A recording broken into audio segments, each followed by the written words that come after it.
ആദ്യമായി SSFൻ്റെ വിദ്യാർത്ഥികളോട് ഞാൻ പറയുന്നു,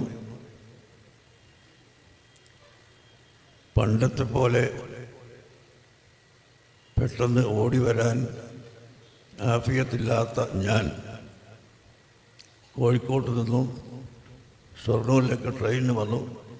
അവിടെ നിന്ന് ഇങ്ങോട്ട് കാർ മാർഗം വന്നു.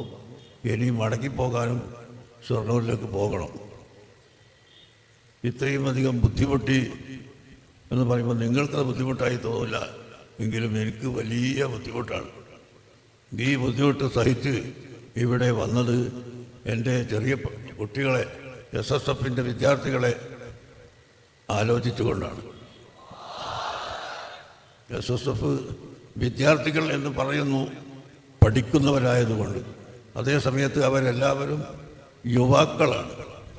യുവാക്കളായ നിങ്ങളോട് എനിക്ക് പറയാനുള്ളത്, ഈ രാജ്യത്ത് എല്ലാ തുറകളിലും ഭാവിയിൽ പ്രവർത്തിക്കാനുള്ളവർ നിങ്ങളാണ്.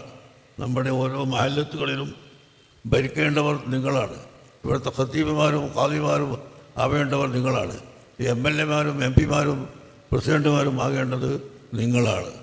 അതുകൊണ്ട് നിങ്ങളുടെ ജീവിതം നല്ല ജീവിതമാക്കി വളർത്തി കൊണ്ടുപോകണം. അതിന് എന്താണ് ആവശ്യമുള്ളത് അതെല്ലാം നിങ്ങൾ ചെയ്യുക. അത് എൻ്റെ കുട്ടികളോട്, യുവാക്കളോട് പ്രത്യേകമായി ഞാൻ ഓർമ്മപ്പെടുത്തുകയാണ്.